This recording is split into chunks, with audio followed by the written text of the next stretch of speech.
자, 오늘 말씀 새로운 말씀입니다. 여러분 뒤에 현수막 보시면 이제 이번 주부터 4주간 현대인들이 거부하는 4가지 진실, 이런 제목으로 말씀드립니다. 오늘 첫 번째입니다. 성경은 하나님의 말씀이다. 자, 설교 노트를 여러분 펴놓으시고요. 자, 4가지 그 단어를 적어놨습니다. 설교 노트 보시면 그 4가지 단어 중에서 성경에 없는 단어가 뭔지 한번 찾아보십시오. 재채기, 기지개, 하품, 고슴. 4단어 중에서 성경에 없는 단어가 뭐겠습니까? 일부에 오신 분들은 대답하시면 안 됩니다. 자, 구약 성경에 있습니다. 말라기에도 있고요. 그리고 아모스에도 있고요. 열왕기야 그리고 욥기에 나오는 단어입니다. 자, 한 단어는 나오지 않습니다. 한번 맞춰보세요. 어떤 단어일까요? 성가대 한번 맞춰보세요. 자, 아무거나 한번 이야기해 보세요. 아무거나 괜찮습니다. 고슴. 많은 분들이 고슴을 생각하는데 고슴 성경에 있습니다. 기지개도 있습니다. 하품입니다. 하품. 자, 하품이요. 하품은 성경에 없습니다. 나머지 3개는 구약 성경에 다 있습니다. 신앙생활 좀 하신 분들은 성경이 조금 나는 성경을 좀 안다라는 생각을 하실 수가 있습니다. 근데 의외로요, 성경이 양이 작지가 않습니다. 양이 사실은 생각보다 양이 많습니다. 자, 제가 또 2가지를 이야기해 드릴 테니까 이것이 성경적인 의미, 사상하고 맞는지 안 맞는지 한번 판단을 해보십시오. 하나님은 스스로 돕는 자를 돕는다. 여러분, 이런 비슷한 것이 성경에 있습니까, 없습니까? 하나님은 스스로 돕는 자를 돕는다. 의외로요, 이 표현이 성경에 있다라고 생각하는 분들이 의외로 많답니다. 하늘은 스스로 돕는 자를 돕는다. 하나님은 스스로 돕는 자를 돕는다. 성경 사상하고 반대됩니다. 그 표현은 개인이 노력하고 애를 쓰고 분투하고 해서 의의 길을 걸어가면 하나님께서 그를 도우신다는 표현인데, 성경은 자기를 부인하고 예수를 따르라고 말씀합니다. 성경적인 사상하고 반대가 되는 거죠. 또 하나는 모든 인류는 하나님의 자녀다. 여기 성경에 이런 표현이 나올까요? 안 나올까요? 성경에 이런 표현, 비슷한 표현 아니면 성경 사상은 맞을까요? 안 맞을까요? 모든 인류는 하나님의 자녀이다. 성경 사상하고 맞지가 않습니다. 모든 인류는 하나님께서 만드셨습니다. 그런데 누가 하나님의 자녀입니까? 회개하고 예수를 구주로 믿는 자가 하나님의 자녀들입니다. 그것이 성경에 말하는 거죠. 많은 분들이 성경을 생각하지만 사실은 성경에 없는 것을 성경에 있다라고 생각하는 것들도 많습니다. 그러니까 성경이 생각보다는 양이 많습니다. 여러분, 우리가 왜 성경을 읽고 성경을 배우고 알아야 할까요? 이유는 하나님을 알기 위해서입니다. 하나님을 알아야 구원을 받을 수가 있습니다. 하나님을 모르면 천국 가실 수가 없습니다. 그런데 하나님은 우리가 스스로가 하나님을 찾을 수 있느냐? 찾을 수가 없습니다. 하나님은 영이십니다. 우리의 눈으로 아무리 찾아도 하나님은 보이지 않습니다.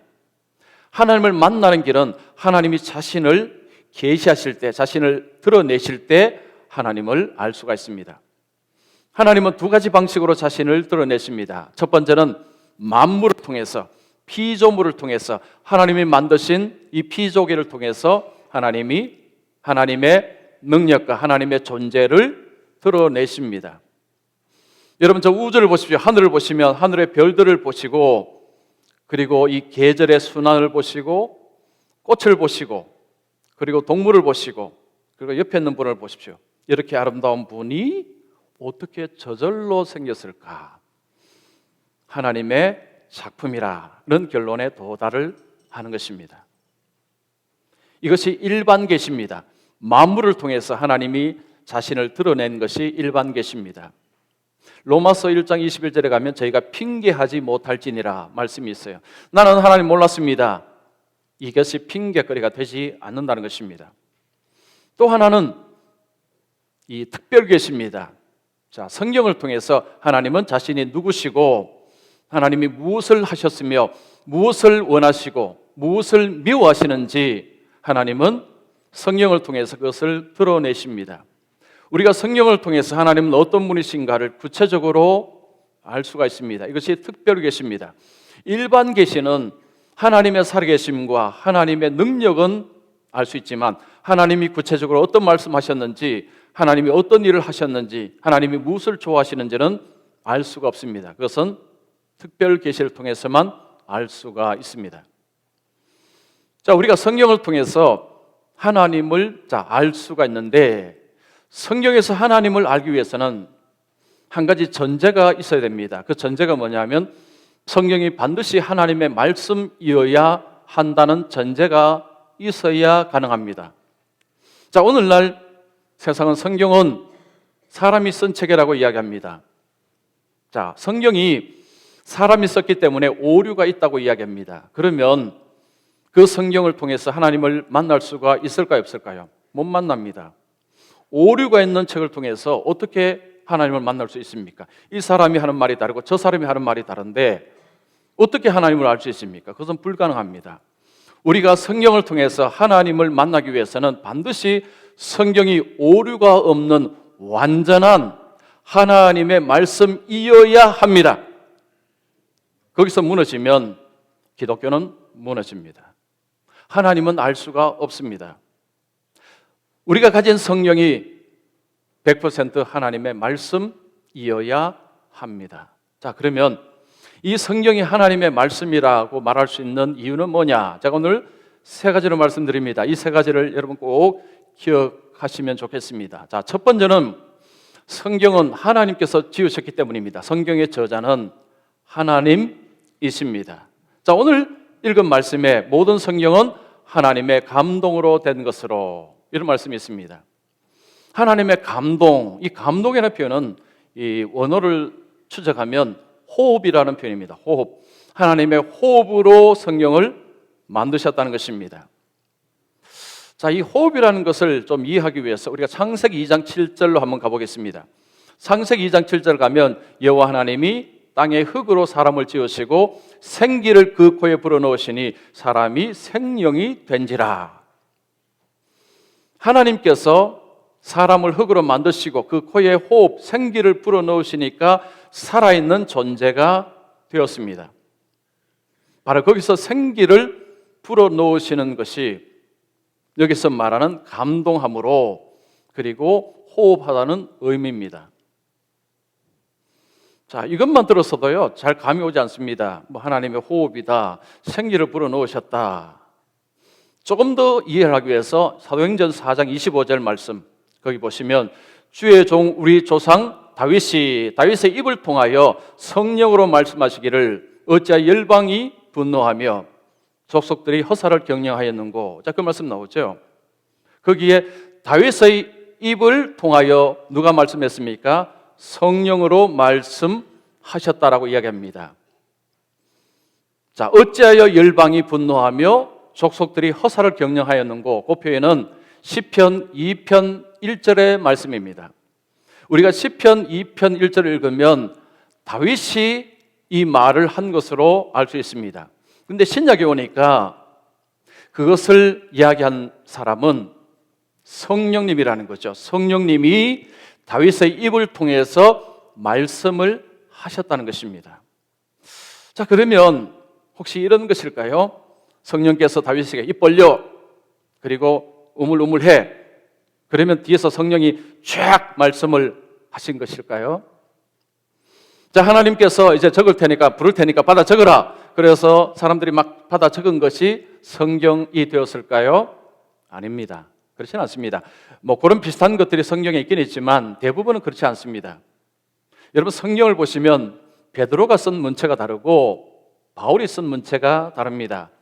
사람은요, 이 글을 쓰면 자기 고유의 문체가 있습니다. 베드로가 다르고 바울이 다르고 누가가 다릅니다. 하나님은 성경을 기록할 때에 그 사람의 개성, 인격, 그 사람의 지혜, 그 사람의 문체, 이런 것들을 사용하셨습니다. 그래서 성경 읽으면 인간 냄새가 납니다. 사람의 땀 냄새, 슬픔의 냄새, 기쁨의 냄새, 이런 것들이 성경에 다 배어져 있습니다. 자, 그런데 인간이 썼지만 그 내용은 성령께서 주권적으로, 하나님이 주권적으로 개입하셔서 내용에 오류가 없도록 그렇게 하나님께서 막으셨다는 것입니다. 자, 인간은 오류가 있습니다. 기억에도 한계가 있죠. 그런 것들을 성령께서 그 내용이 틀림이 없도록 주장하시고 통제하셨다는 바로 그 말씀입니다. 자, 그러면 하나님께서 왜 인간의 언어로 말씀을 기록을 하셨을까요? 만약에 하나님께서 하나님의 언어로, 천상의 언어로 성경을 기록하시면 자, 어떻게 될까요? 어떻게 되겠습니까? 이해를 할 수가 없습니다. 무슨 말인지 알아먹을 수가 없습니다. 하나님의 말씀이 인간의 언어로 기록되었기 때문에 우리는 성경을 읽을 수가 있습니다. 그리고 무슨 말인지 이해가 가능합니다. 하나님의 언어로 지으셨다면 읽어도 이게 무슨 내용인지 물론 읽지도 못하지요. 이해를 할 수가 없습니다. 하나님이 자기를 낮추시고 인간의 언어로 하나님의 뜻을, 하나님을 드러내시기를 작정을 하신 것입니다. 하나님의 배려입니다. 그런데 이 배려를 사람들은 오해를 합니다. 이 성경 사람이 쓴 거 아니냐? 사람이 썼는데 이게 뭐 하나님의 말씀이냐? 이렇게 주장을 많이 합니다. 교회 밖에 사람들은 뭐 그렇게 주장하면 뭐 그러려니 하지만 이제는요, 교회 안에 사람들조차도 성경에는 오류가 있다라고 이야기하는 분들이 점점 늘어나고 있습니다. 지난주에 우리 성도님들에게 설문조사했습니다. 성경이 하나님의 말씀입니까? 근데 이번에는 설문조사 하신 분들이 좀 작습니다. 지난번에 1월 달은 좀 많았는데 지난번은 우리 성도님 숫자의 한 6분의 1 정도만 참여를 하셨어요. 그 참여하신 분들 중에서 성경이 하나님의 말씀이다라고 믿지 않습니다라는 분이 딱 한 분 계셨습니다. 다른 분들은 다 하나님의 말씀으로 믿는다라고 말씀하셨어요. 자, 왜 그러면 교회 안에 분들도 나는 기독교인입니다, 나는 예수 믿습니다라고 하는데 성경을 하나님의 말씀으로 믿기 힘들어 할까요? 이유가 있습니다.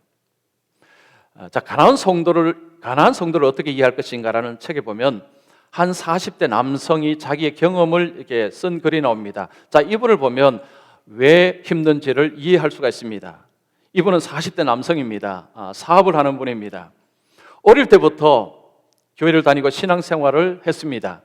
어릴 때는 성경이 하나님의 말씀이라고 철석같이 믿었습니다. 그런데 중학교, 고등학교에서 학교에서 진화론을 배우고 그리고 과학이라는 것을 배우기 시작하면서 교회가 주장하는 창조 그리고 기적 이런 것들에 대해서 의심이 생기기 시작했습니다.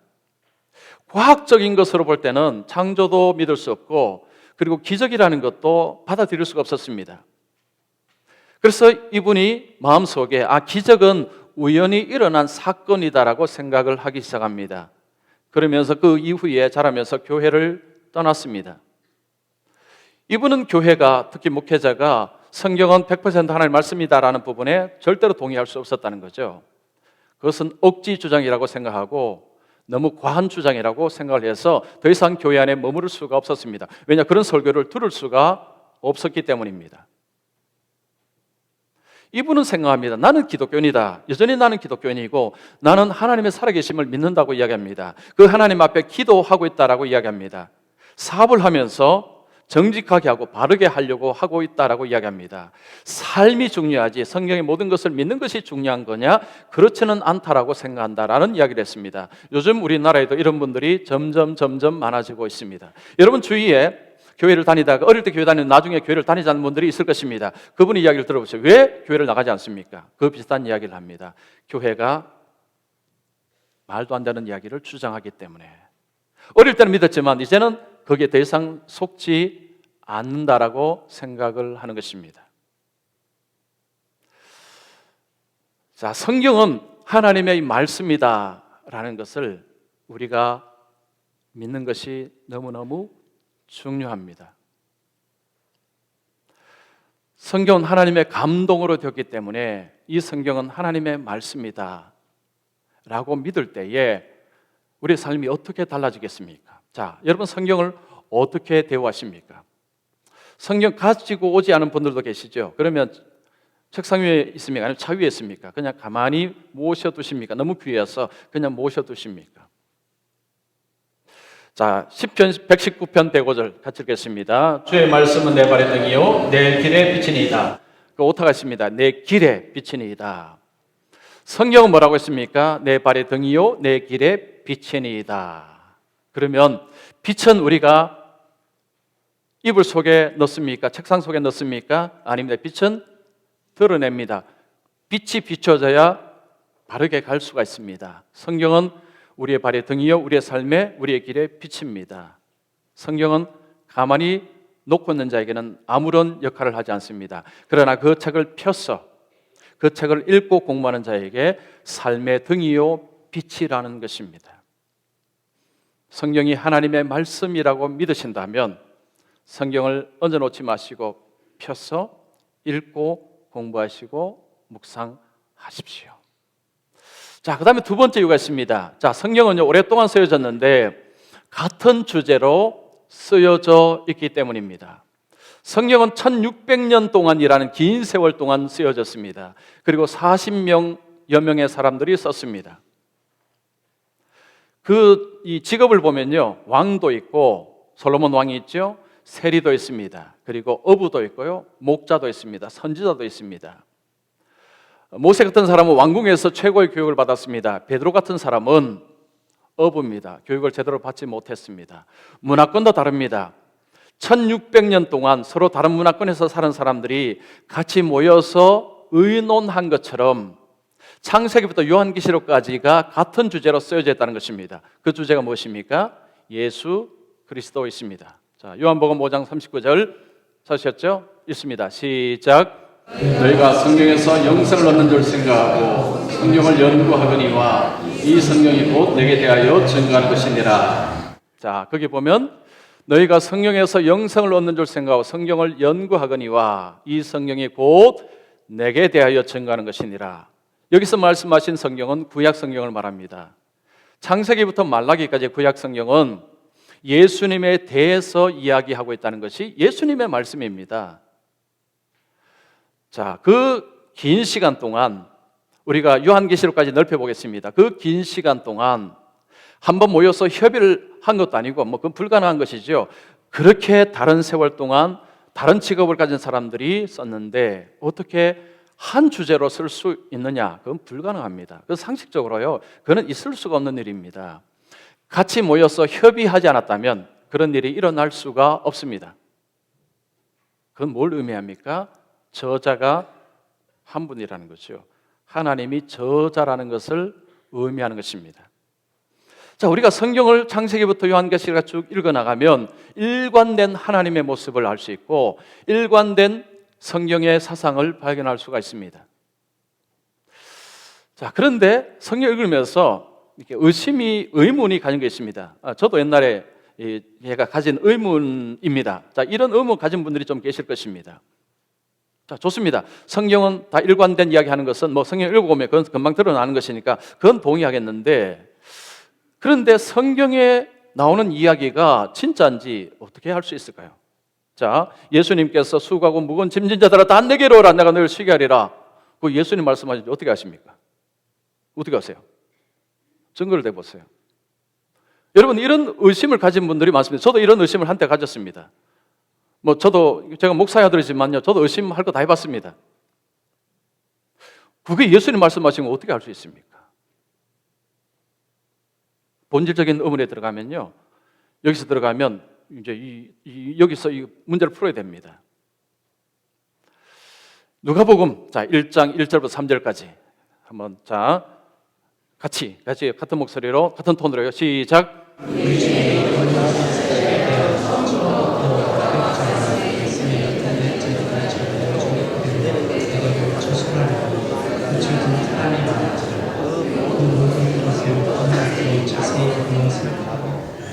자, 거기에 보시면 누가복음 사도행전을 썼죠. 누가가 성경을 쓸 때에 어떻게 썼는가를 이야기합니다. 우리 중에 이루어진 사실에 대하여 처음부터 목격자와 말씀에 일꾼된 자들이 전하여 준 그대로 내력을 저술하려고 붓을 든 사람이 많은지라. 자, 거기 보십시오. 목격자가 있습니다. 본 사람이 한 사람입니까? 아닙니다. 목격자가 많습니다. 예수님 말씀하실 때 많은 사람들이 그 말씀을 들었습니다.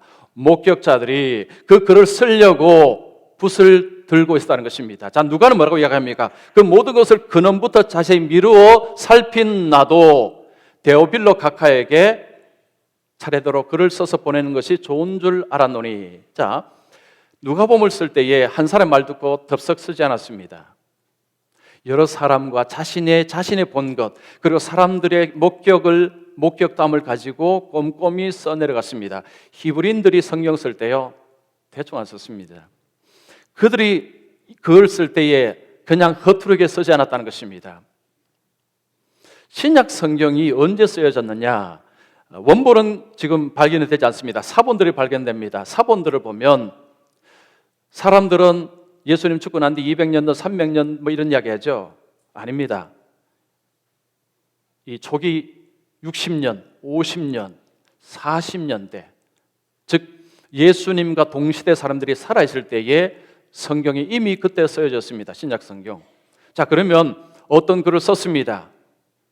어떤 사람들은 나 그거 아니야, 내가 목격했는데 그게 아니야, 그런 일이 벌어진다는 거죠. 동시대에 쓰여졌다는 것, 많은 사람들이 목격을 했다는 것은 그 글 자체가 신빙성이 있다는 것을 의미합니다. 그래서 사실은요, 예수를 안 믿어도 신약 성경이 초기에 기록됐다라고 인정하는 분위기입니다.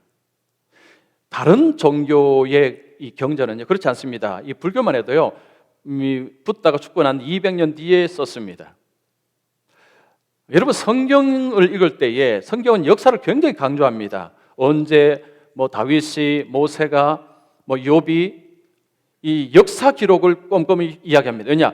역사가 중요하기 때문입니다. 실제적으로 있었던 일을 기록한다는 의미가 있습니다. 지금 사람들은 오래됐기 때문에 그 일이 진짜 일어났는지라는 의심을 하지만, 성경을 기록한 사람은 옛날 있었던 일, 곧 있었던 역사를 배경으로 기록을 했다는 것입니다. 다른 종교의 경전은 사실은 그렇지 않습니다. 그냥 교훈이 많습니다. 종교적인 교훈이 많습니다. 제가 불교 방송을 종종 봅니다. 이 케이블 불교 방송 보면요, 그 스님이 하는 이야기를 제가 이렇게 들어봅니다. 무슨 말씀을 하는고. 근데 제가 참 놀란 게요, 정말 말씀이 좋아요. 한번 보십시오. 그거 봐도 지옥 안 가니까 한번 보세요. 그 정말 유명한 스님은요, 제가 보면서도 참 대단하다, 정말 배울 게 많고, 화에 관해서 분노, 그리고 욕심, 이런 돈에 관해서요 이야기는 굉장히 통찰력 있는 이야기를 하고요, 우리가 그 이야기를 들어도 정말 들을 게 많습니다. 그런데 불교 강좌에 안 나오는 게 있습니다. 뭐냐면, 우리는 모세가 만난 하나님, 다윗이 만난 하나님, 바울이 만난 하나님, 그런 역사상 속에서 하나님을 만난 이야기가 있지 않습니까? 다른 종교는 그런 이야기가 사실 별로 없습니다. 그냥 종교적인 교훈을 주는 것이 목적이기 때문입니다. 기독교는, 성경은 역사적인 사실을 기록하는 것이 기록의 중요한 주안점이기 때문에 거기서부터 다르다는 것입니다. 오늘 사람들이 옛날에 그 있었는지 없었는지 어떻게 하냐? 물론 옛날에 우리는 볼 수 없기 때문에 그런 의문을 하는 것은 그럴 수 있지만, 그것 잘못되었다라고 덮어놓고 부인해서는 안 됩니다. 지금 고고하게 기록들이요, 옛날 성경에 쓰여진 것들이 옳다는 것이 계속 드러나고 있습니다. 이건 아니다 부인했다가 나중에 망신당하는 사례가 많습니다. 요즘 종교 다원주의 때문에 기독교의 하나님, 이슬람의 알라, 불교의 다 결국 다 똑같은 신이다, 이런 주장이 지금 아주 힘을 얻고 있습니다. 이 작년 연말에 미국의 위튼 칼리지라고 있습니다. 시카고에 있는 위튼 대학교가 기독교 대학입니다. 아주 보수적인 대학인데, 여기에 호킨스라는 여자 교수가 이런 주장을 했어요. 기독교의 하나님과 알라의 이슬람의 알라는 결국은 같은 하나님이다, 이런 주장을 했다가 학교가 강경한 입장을 취하면서 이 교수가 결국 사임을 냈습니다. 기독교 대학이기 때문에 절대 그것을 용납할 수가 없었습니다. 미국에서는요, 기독교의 하나님과 이슬람의 알라는 결국은 같은 하나님이 아니냐, 이런 이야기들이 자꾸 나오고 있고, 여기에 대한 토론도 많이 진행되고 있습니다. 우리나라에도 지금 이슬람 신자들이 늘어나고 있기 때문에 이런 이야기들이 자주 나올 것입니다. 혹시 누가 그런 이야기 하면요, 거기에 귀를 솔깃하시면 안 됩니다. 기독교의 하나님하고 이슬람의 알라는요, 완전히 다릅니다. 자, 뭐가 다른지 한번 보십시오. 우리 기독교의 하나님은 아버지라 부릅니다. 하나님 아버지. 알라는 하나님 아버지 알라라고 부르지 않습니다. 자, 기독교는 하나님과 교제한다라는 표현을 씁니다. 그런데 알라는요, 초월적인 알라고 경배의 대상이지 교제의 대상이 아닙니다. 자, 그리고 기독교는요, 예수님이 하나님의 아들이십니다. 하나님이십니다. 이슬람에서는 예수님은 인간이고 선지자일 뿐입니다. 위대한 선지자일 뿐입니다. 기독교는 삼위일체 하나님을 믿습니다. 이슬람은 오직 알라 한 분밖에 없습니다. 자, 그리고 기독교의 어떤 이 역사와 방식을 보십시오. 그리고 이슬람의 역사 방식을 보십시오. 이거 두 가지가 비슷합니까? 완전히 다릅니다. 완전히 다른데 어떻게 기독교의 하나님하고 이슬람의 알라가 같을 수가 있습니까? 이것은 같을 수가 없는 것입니다. 그런데 자꾸 이런 주장을 억지로 합니다. 그리고 사람들은요, 모르니까 그런가 보다 그런 이야기를 합니다. 완전히 다릅니다. 우리가 성경에서 하나님을 잘 이해해야 됩니다. 성경 밖에서는 하나님을 이해할 길이 없습니다.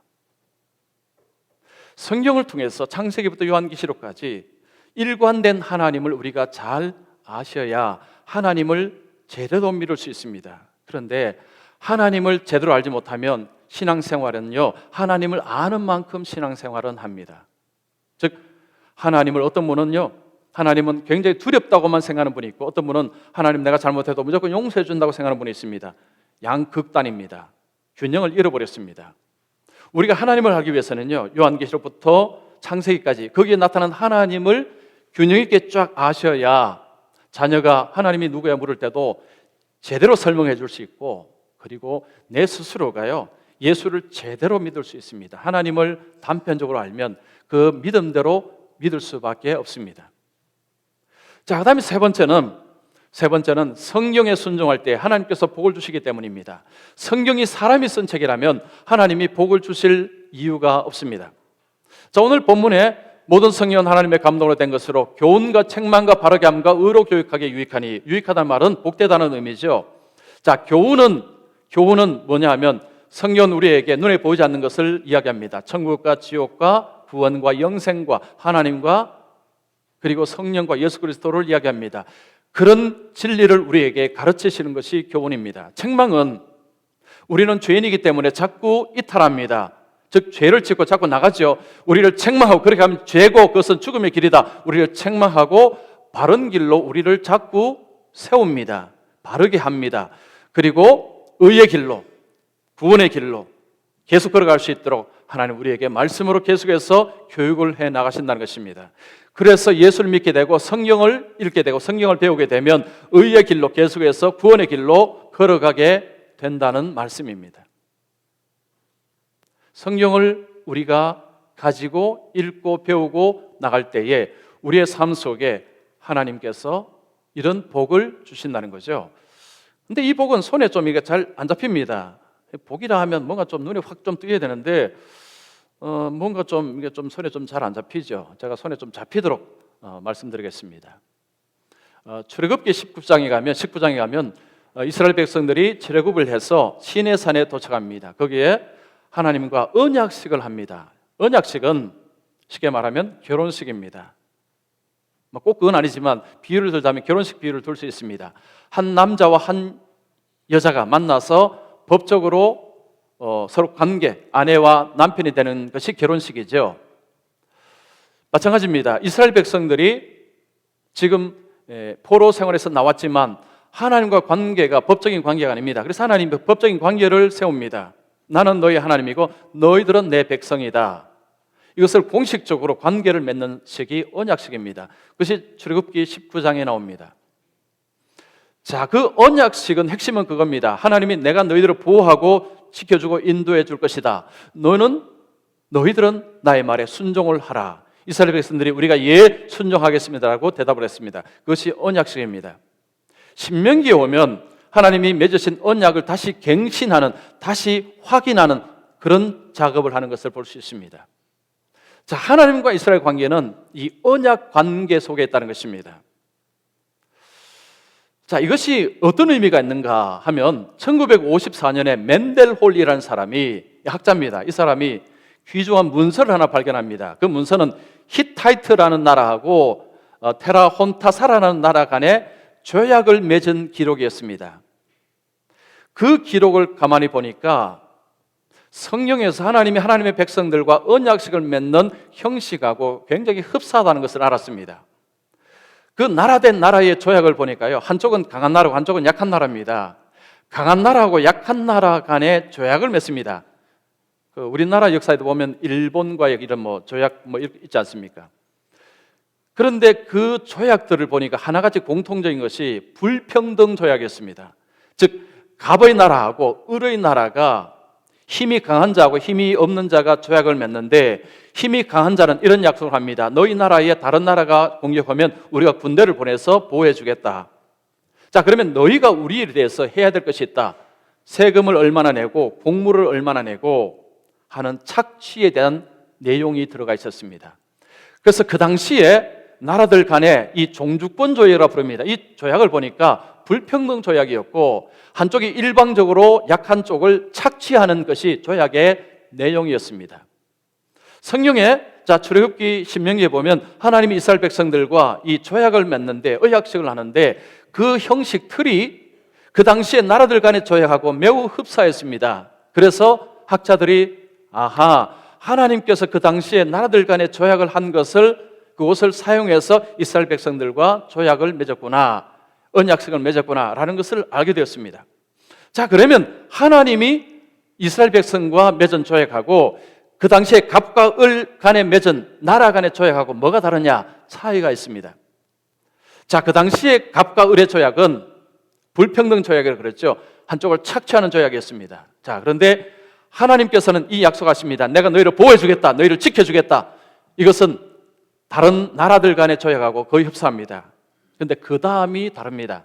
하나님 이스라엘 백성들이 너희는 내 말에 순종하라. 자, 뭘 순종하라겠습니까? 일주일에 하루를 쉬어라. 그리고 하나님만을 섬겨라. 그리고 간음하지 말아라. 그리고 거짓말하지 말아라. 거짓 증거하지 말아라.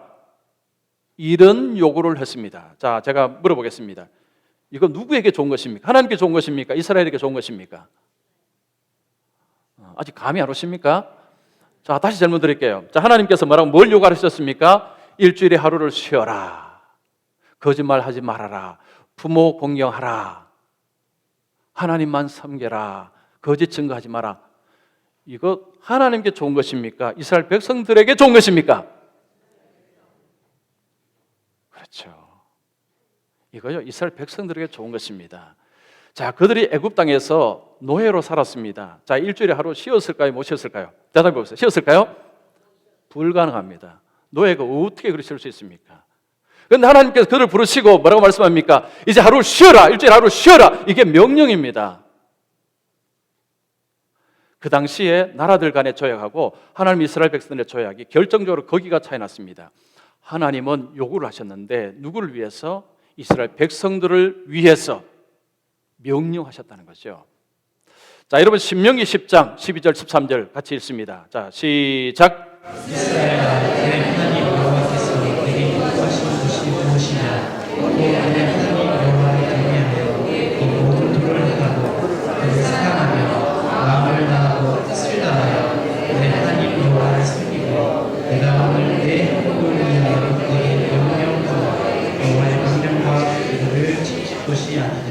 자, 거기에 보시면 핵심은 내 행복을 위하여. 이스라엘아, 내 하나님 여호와가 내게 요구하시는 것이 무엇이냐? 곧 내 하나님 여호와를 경유하여 그의 모든 도를 행하고 그를 사랑하고 마음을 다하고 뜻을 당하여 내 하나님 여호와를 섬기고 내가 오늘 너 행복을 위하여 내게 명하는 여호와의 명령과 규례를 지킬 것이 아니냐? 자, 거기에 뭐라고 적혀 있습니까? 이 명령과 규례는 누구를 위해서요? 너의 행복을 위해서, 너를 위해서 이것은 지키라고 이야기했습니다. 자, 그런데 우리는요, 어떤 마음이 가지느냐면 이 잔소리 들려요. 하나님, 알았습니다. 알았어요. 할게요. 하면 되지 않습니까? 이게 꼭 자녀가 부모한테 하는 행동과 비슷해요.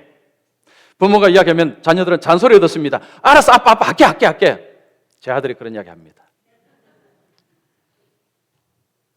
여러분 자녀들 그런 이야기 하죠. 그러면 알았어 하면 할게. 누구를 위해서 한다는 것입니까? 부모를 위해서 해보겠다는 것입니다. 우리가 하나님 앞에서요, 하나님 그래요, 잔소리 그만하세요. 주일마다 잔소리 됐으면 그래 할게요 하면 되지 않습니까? 근데 하나님이 들으시면요, 하나님 억울하세요. 야, 너 좀 억울하다. 이거 너를 위해서야, 너를 위해서. 이거 나를 위해서 그런 게 아닌데 왜 너는 꼭 나를 위해서 하는 것처럼 생각하느냐? 하나님은요, 아무도 필요한 분이 아니십니다. 하나님, 우리의 돈이 필요하십니까? 우리의 헌신을 통해 하나님 뭔가 채워주십니까? 하나님은 완전한 분이시고 하나님은 독립적인 분이십니다. 하나님은 아무것도 필요하지 않습니다. 우리가 하나님 말씀을 따라갈 때에 하나님은 우리의 삶 속에 좋은 것, 승리를 주십니다. 여러분, 여호수아서를 보면요, 하나님이 이스라엘 백성들에게 명령하실 때 그 명령이 상식적으로 맞지 않습니다. 가나안 땅 들어가기 전에 이 요단강이 있었습니다. 그런데 요단강 물이 막 넘쳤습니다. 뭐라고 했느냐? 거기다 발을 집어넣으라고 했습니다. 가라고 했습니다. 물이 흐르고 있습니다. 제사장이 발을 딱 대려니까 물이 뚝 끊어졌습니다. 지나갔습니다. 여리고성은 견고한 성입니다. 고고학의 발견에 의해서요, 여리고성은 정말 대단한 성이라는 것이 밝혀졌습니다. 그 성을 총과 칼로 싸우는, 총은 없죠. 칼로 싸우는 것이 아니라 돌아라고 했습니다. 말도 안 되는 소리죠. 그런데 돌았습니다. 이게 무너졌죠. 아이성은 그냥 갔습니다. 순종하러 가다가 피했습니다. 여호수아는 우리에게 뭘 이야기합니까? 말도 안 되는 하나님의 명령일지라도 순종하면 승리한다. 이것이 여호수아 이야기입니다. 그 다음에 사사기 가면 완전히 바뀝니다. 사사기 가면요, 주위의 나라들이 침공하고 쳐들어와서요, 막 이스라엘 백성들이 계속 신음하며 고통을 앓습니다. 너무 고통스러운 삶이 사상입니다. 그런데 사상이 왜 그래 된 줄 아십니까? 사사기 21장 25절, 자 같이 읽습니다. 시작. 그때 이스라엘에 왕이 없으므로 하나님 각기 자기 소견에 오른 대로 행하였더라. 그때 이스라엘에 왕이 없으므로 사람이 각기 자기 소견에 오른 대로 행하였더라. 쉽게 번역하면 사람들은 자기 마음대로 살았더라. 하나님의 말씀은 저 집에 모셔다 놓고 나가서는 전부 내가 하고 싶은 대로 마음대로 하며 살았더라. 뭘 불러들었습니까? 고통과 고난을 불러들였다는 것이 사사기가 우리에게 주는 말씀입니다. 자, 오늘날 어떤 분들은 지금 우리의 모습이요, 오늘날 우리 한국의 모습, 교회들 모습이 사사기의 모습을 담고 있다는 이야기를 합니다. 하나님이 주신 부와 하나님 주신 좋은 것들로 하나님을 더 잘 섬기는 것이 아니라 그것을 통해서 나의 유익과 나의 쾌락과 육신의 즐거움을 위해서 쓰면서 하나님께 예배하고 하나님을 섬기는 것이 뒷전이 되어가고 있다는 거죠. 사사기는 우리에게 하나님을 버릴 때에 우리에게 고통과 고난이 우리 속에 몰려든다고 이야기합니다. 우리가 우리의 마음을 따라가면 큰일 납니다. 자, 예레미야 17장 9절에 보시면 만물보다 거짓되고 심히 부패한 것이 마음이라고 했습니다. 우리의 마음은요, 거짓되고 부패하였습니다. 우리의 마음은 믿을 대상이 전혀 못 됩니다. 내 마음 가는 대로 사시면 안 된다는 이야기예요. 우리가 성경을 읽으면 정말 희한한 것을 발견합니다. 저는 제가 성경을 읽으면서 정말 놀라운 것을 발견합니다. 내가 고민하고 생각하는 것은 어떻게 여기에 이렇게 기록이 되었을까? 그전에는 안 보였던데 고민하면서 하나님 이게 왜 그렇지 하고 성경을 보다가 이게 이제 거기서 어떤 것을 발견하게 되면, 야, 어떻게 하나님은 내 마음을 아시고 여기다 이런 것을 기록하셨을까? 다 경험해 보셨죠? 하나님이 기록한 성경이 바로 그런 성경입니다. 인간의 삶에 필요한 것들 거기 다 담아 놓으셨습니다. 그런데 안 열어보시면요, 뭐가 있는지 모르십니다. 사울이 왜 쫓겨났을까요? 하나님께 묻지 아니하였으므로. 여러분, 역대상 10장 14절 말씀 자 같이 읽습니다. 시작. 여호와께 묻지 아니하였으므로 여호와께서 그를 죽이시고 그의 나라를 이새의 아들 다윗에게 넘겨주셨더라. 하나님께 묻기보다는 신접한 여인에게 가서 물었습니다. 오늘날 전장에 가서 묻습니다. 내가 승진할까요? 이거 일이 잘 될까요? 내 아들 여기 대학에 들어갈까요? 전장에 가서 묻습니다. 교회를 다니는 분들도 가는 분이 있다고 하죠. 하나님께 물으셔야 합니다. 삶 속의 고민과 갈등을 하나님께 물으셔야 하나님께서 말씀을 통해서 우리에게 대답을 하십니다. 주일 설교는요, 하나님이 우리에게 말씀하시는 통로가 주일 설교입니다. 하나님이 내 삶 속의 고민과 갈등과 하나님께 질문할 때 하나님은 주일 설교를 통해서 말씀하시고 우리가 또한 성경을 읽을 때도 말씀하십니다. 자, 성경은 하나님의 말씀입니다. 제가 세 가지 말씀드립니다. 드렸습니다. 첫 번째, 성경은 하나님이 저자이기 때문에, 두 번째는 같은 주제로 쓰여졌기 때문에, 그리고 세 번째는 성경에 순종할 때 하나님께서 복을 주시기 때문에. 근데 제가 이렇게 이야기를 해도요, 여러분 성경을 안 보시면 아무 소용이 없습니다. 자, 여러분 이 과일 아십니까? 혹시 아세요? 용과. 아이고, 이거 드셔보셨는가 보네. 저는 이런 게 있는 게, 제가 금요일 처음 알았습니다. 이거 베트남에서 온 것입니다. 베트남. 이거 저기 김포의 무슨 마트에 가서 사온 것입니다. 일부러 샀습니다. 오늘 설교 때문에. 자, 이게 용과인데요. 이게 왜 용과인가 알아보니까 드래곤 프루트입니다.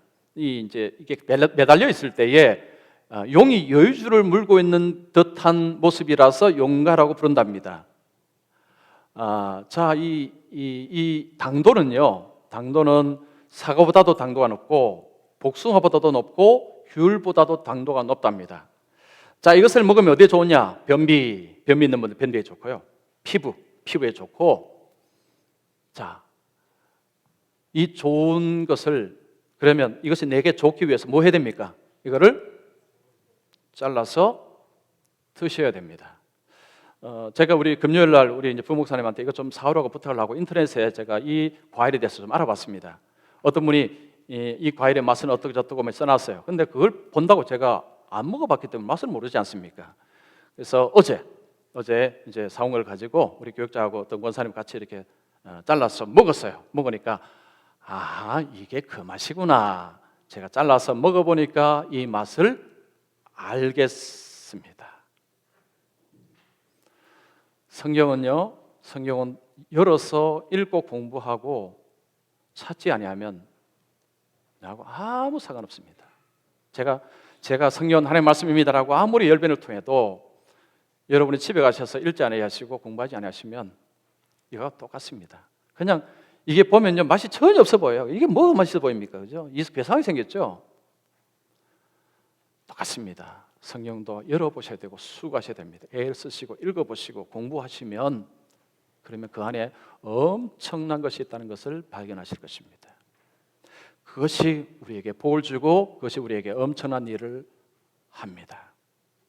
성경을 사랑하게 될 때, 자, 그 속에서 하나님 주시는 엄청난 은총을 입습니다. 그래서 오늘 오신 분들은 성경을 사랑하시고 성경을 열심히 읽고 성경을 내 것으로 만드는 분들이 되시기를 축원합니다. 우리 다 같이 한번 기도하겠습니다.